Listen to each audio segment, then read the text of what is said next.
Former ANC Youth League leader, who's also a former councillor and ANC NEC hopeful, Andile Lungisa, has been nominated for the position of Treasurer General by some branches in the Western Cape. Now, if he garners enough support during the elective conference, he will go toe-to-toe for the Treasurer General position with the spokesperson of the ANC, Pule Mabe, and former Ekurhuleni Mayor Mzwandile Masina.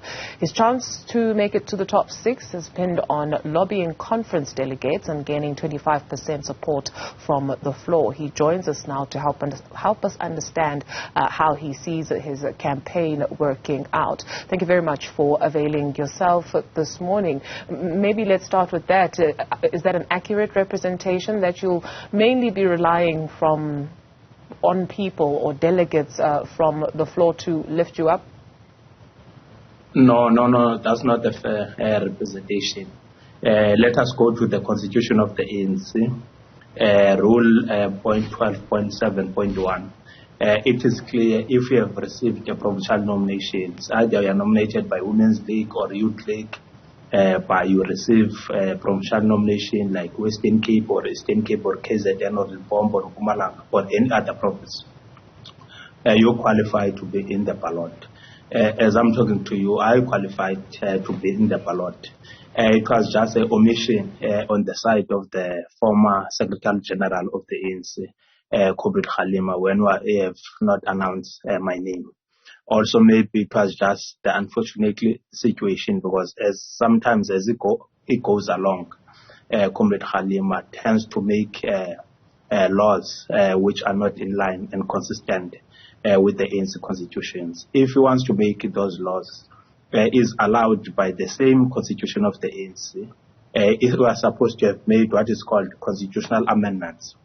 He should have made what is called constitutional amendments before the 15th of September. Unfortunately, he has not submitted any constitutional amendments in the leadership. I think the laws which he tends to make, they will remain as like a love letter or a dream, which they won't be implemented by that conference of the ANC. I'm protected by the constitution of the ANC. I'm on the ballot. I won't be raised on the floor. I will be announced like all people who have qualified. Because what we cannot ever allow is for people to develop rules which are not consistent with the constitution of the ANC. You speak of the former President Kgalema Motlanthe making up laws that will not be implemented at conference and laws that are not consistent and in line with the ANC's constitution. What does that then, or what should that tell us? Is he acting on his own? And if he is not, what then is the aim of implementing these rules that you are clearly saying you will not follow? Yes, the constitution of the ANC is like even the constitution of the country. If in the country you develop pieces of legislation, those pieces of legislation, that's why there's what is called the Constitutional Court, which will check whether they are not in conflict with the Constitution of the Republic. That's why we will hear time and again that the Constitutional Court have referred back a piece of legislation before the president signs that piece of legislation, because whatever piece of legislation, it must be in line with the Constitution of the Republic. It is like in the ANC. The ANC in each and every conference adopts a constitution. When those who are given responsibility, like the former SG Comrade Kgalema Motlanthe, when it develops guidelines, those guidelines must be consistent with the ANC constitution. They must not be in conflict with the ANC constitution. If it comes up with a rule which is in conflict with the constitution of the ANC, that rule must present that rule as a constitutional amendment. When the constitution is being amended, it must submit that rules to be part of the amendment. I'm saying that deadline for constitutional amendments, it was the 15th of September for all submissions. I've been seeing his submission because the discussion documents have been released, including the amendments to the constitution. It has not made any submission. And then I'm saying those rules which he have developed, they remain in his own dreams, including the committee which have developed those rules with a special areas which are not consistent with the ANC constitution, which they are in conflict with the ANC constitution. That's why I'm saying that it will be like a love letter. They won't be able to be implemented because he will need 2/3 majority in that conference. We were part, I'm a delegate of Ward 2. I will be part of that conference. I will be on the side of those who are saying we cannot allow a constitution of the ANC to be butchered based on the politics of expedience. I will be there in that conference. We will have to get 2/3 majority. I don't think we'll be able to get the 2/3 majority. Those rules will start and end with those mascots in the neo-colonial media, those chatterlands who are promoting rules which are in conflict with the constitution of the ANC, which I don't see them seeing any day or succeeding in the conference of the ANC. You speak of this love letter in terms of the rules that the Electoral Committee have put into place. It remains to be tested how far or how the impasse will be broken between what you describe now as charlatans and the likes of yourselves, perhaps Mambatabile Dlamini more pointedly, and yesterday getting news that Tony Yengeni, there's also a letter from the Electoral Committee saying that they cannot vie for NEC positions. Again, will they also, we're assuming, be using the constitution of the ANC as an argument to get back into the race? No, those who are imbued by Stellenbosch wine, sometimes they even misinterpret the constitution of the ANC. They don't even read that constitution. In the constitution of the ANC, there's what is called Rule 0.5. Rule 0.5 in that constitution of the ANC talks about the rights of members. Those rights that have been put. Now, if you want to change those rights, amend the constitution of the ANC. There is no way that Comrade Batabile cannot stand. We are talking about the sitting NEC member is allowed by the constitution of the ANC to stand. Lume, Comrade Tony Yengeni, is allowed to stand. Rules which you develop today, you cannot prohibit those cases which have been adjudicated long time ago because of the new rules. It does not even apply even in the Republic. Let me make you an example. If you are convicted, we are in jail, we are convicted for 15 years, we are in jail now. If a piece of legislation is developed, if we have stolen tomatoes, you are convicted for 15 years. Now there's a new legislation which says you must stay for 20 years. It is not going to apply to you. It's going to apply to those who are going to be arrested today and be convicted tomorrow. It's how laws of the Republic works. I don't know the ones who decides to drink the Stellenbosch wines, whether they don't read the constitution of the ANC or they do as they please. You don't know who has really mandated them to act against the constitution of the ANC. We will never allow any violation in the constitution of the ANC, including the constitution of the Republic. We will defend the constitution of the ANC. We will defend the constitution of the Republic. Any rules which are in conflict with the constitution of the ANC and the constitution of the Republic, we will fight against those rules, even if they are sponsored by those who own means of production in this country, who are captains of industries in this country, those who run this country in Stellenbosch. We are just instructing some of us that we must run the organization on their own interest. Luckily, that conference, which will be attended by activists of the ANC, it will be attended by ordinary delegates who are coming from all over, from the corners of this country. They know there are conditions in their own communities, that the main issue, the majority of South Africans, they are unemployed. If you can come to my own province where I reside in the Eastern Cape, the majority of people who are staying in this province, they are unemployed. Their hope in the ANC is for the ANC to provide solutions on their national crime of being unemployed, not just halu-balu issues where ANC focus on non-issues, elevate rules which are not even in the constitution. What must be elevated by all of us? When we leave the conference in Nazareth, how are we going to make sure that South Africans who are unemployed, they are employed? I'm not talking about job opportunities. Opportunity is like when I striker, we are playing in the World Cup, there's an opportunity to score. You don't score. What is needed in the World Cup is to score goals, not opportunities. What we must come up with as the ANC is not job opportunities, is where people, they must be employed, not an opportunity. Our people, they are crying, they want to be employed. It's what will make the movement to remain in power, not any other issue. It's not to purge Comrade Tony Ngenulume, it's not to purge Comrade Duduzile Ramela, the former president of the Women's League. It's not to purge Andile Lungisa or any other comrades who are part of our own generation. You saw some of them, they were crying tears, excluded on the list about Comrade Abnamusasa. Many of them who are supposed to have qualified. How can you put even what is called top 200 whilst other people, they've qualified in terms of the threshold, and then you have a number, which even that number is against the constitution of the ANC, because you cannot put a number. What you put is what is called a threshold. If you qualified in terms of a threshold, it's like a person who's applying for a job. If a municipality or a government department advertises a post and saying, for a person to qualify for this post, you must have a junior degree. If 1,000 people or 2,000 apply, all of them, they've got junior degrees. You cannot say, yeah, we are targeting 200. You will take all of them. It's either they are 2,000 to interviews.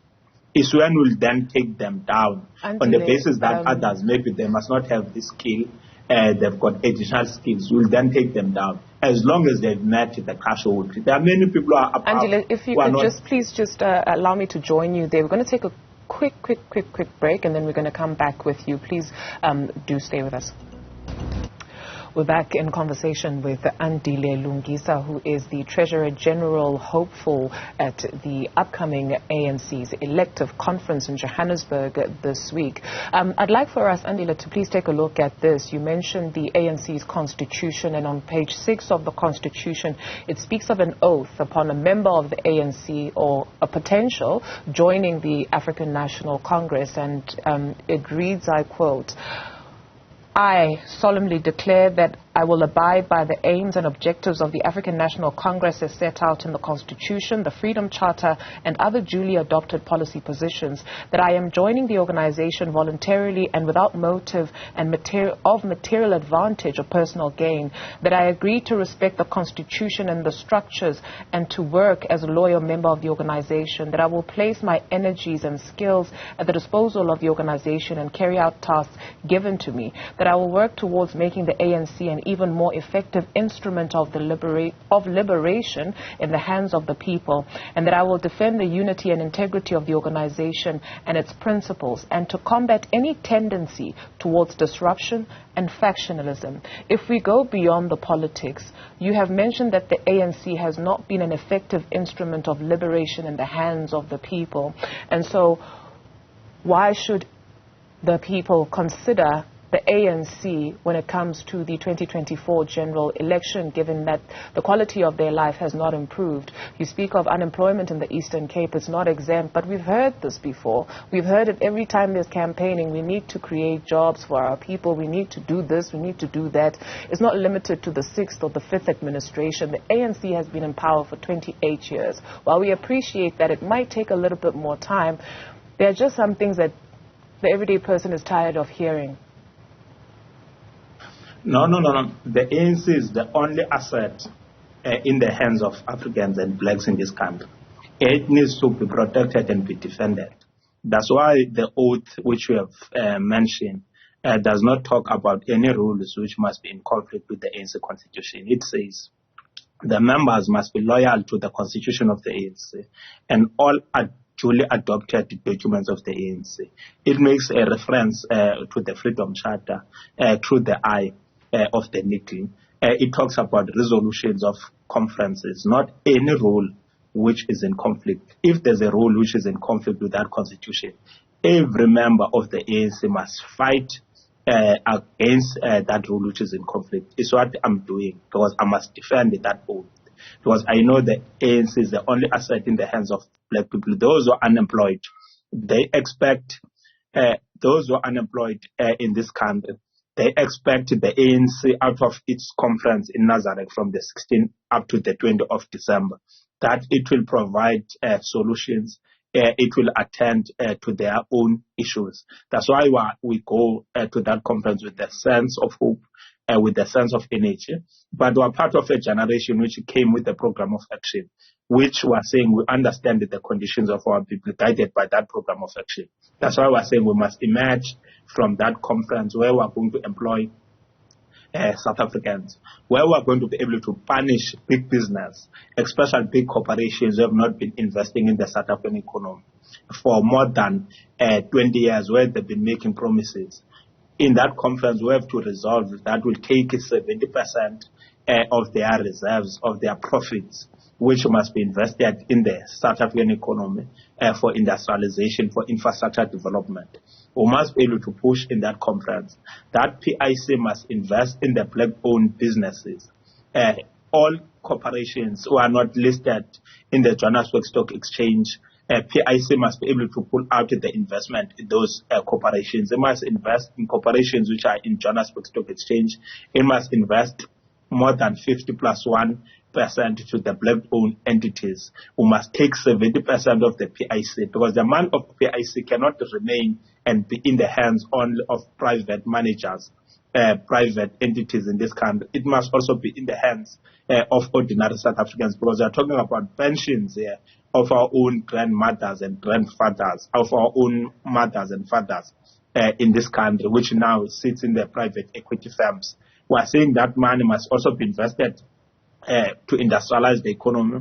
It must be invested on infrastructure development in this country in order to create jobs. We are saying, as we go to that conference, we cannot allow Reserve Bank to still remain in the hands of the few, to a German gentleman who's busy swimming somewhere in Germany who owns Reserve Bank. Reserve Bank must be nationalized. It must be in the hands. We are not only stopping on nationalization of the Reserve Bank.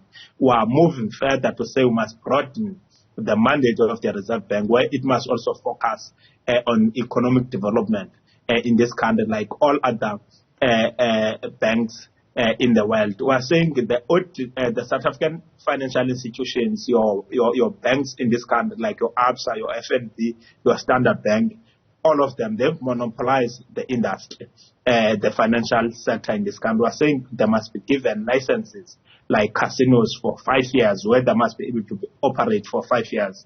So we can be able to cartel them, because sometimes they tend even to attack those which they don't like. If those who are running the allies who are presiding over the affairs in this country, they don't like certain firms or certain individuals, they use those banks to attack them.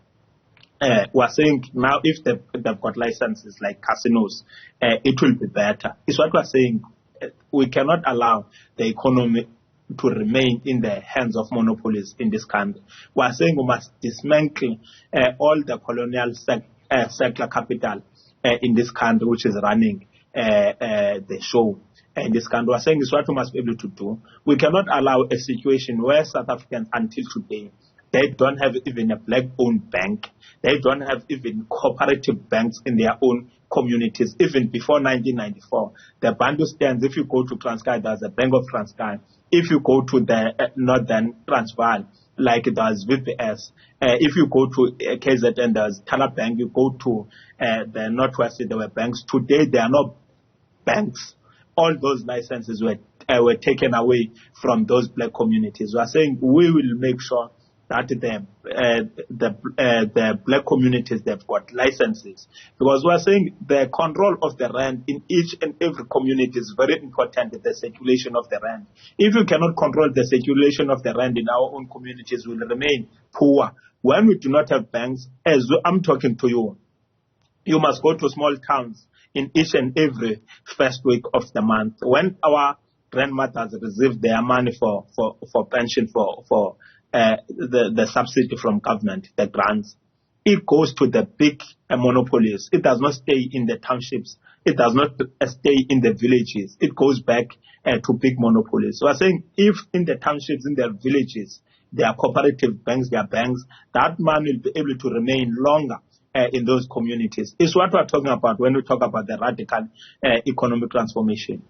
We are talking about the state-owned bank. How can we have a state without a state-owned bank? How can we have SMEs in this country where there's no consolidated agents, institution where they can be able to access funding? If you are SME in this country, will be sent to pillar to post. We are saying that conference must be able to resolve on the single agents where SMEs can be funded.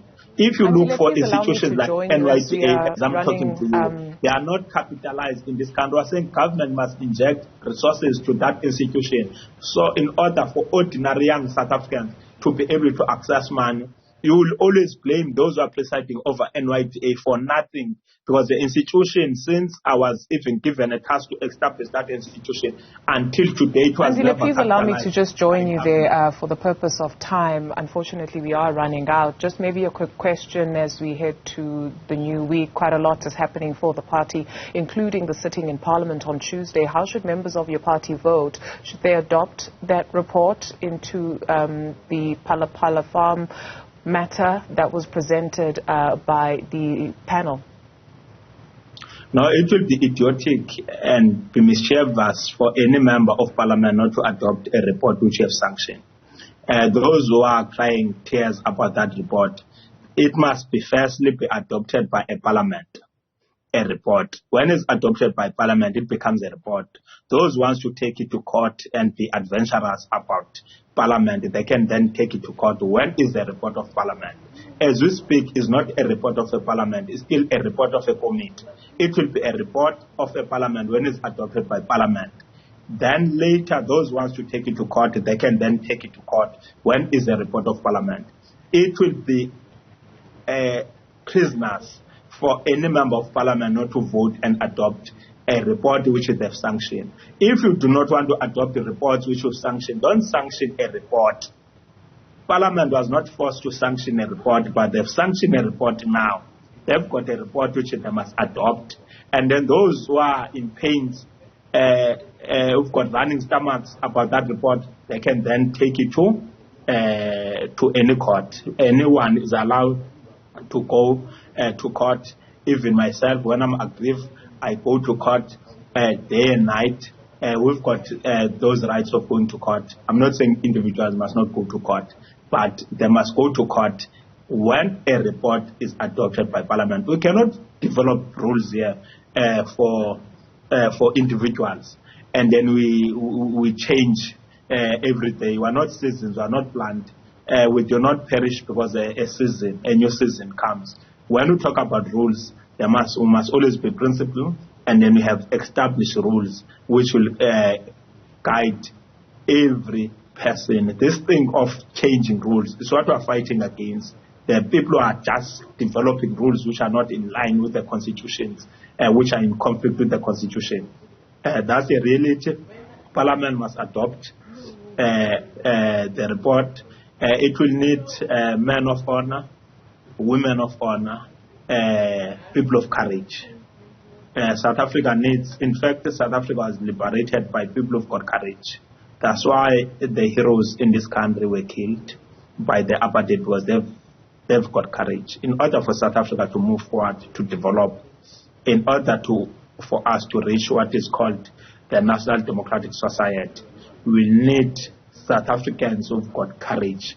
For the NDR to succeed, you need South Africans who've got courage. For the South African Revolution to succeed, you need South Africans who've got courage, like the Cubans, like those who are of the Bolivar Revolution is what you need. With the ones who are being imbued, who have been put in their minds through the liberal thinking, they will never help this country. You need the progressive forces. That's why the members of parliament, they've got that duty to adopt the report. It becomes a report of parliament. When is the report of parliament? Lungisa. People, they can do as they Thank you very much. Point well landed. Thank you very much for availing yourself this morning.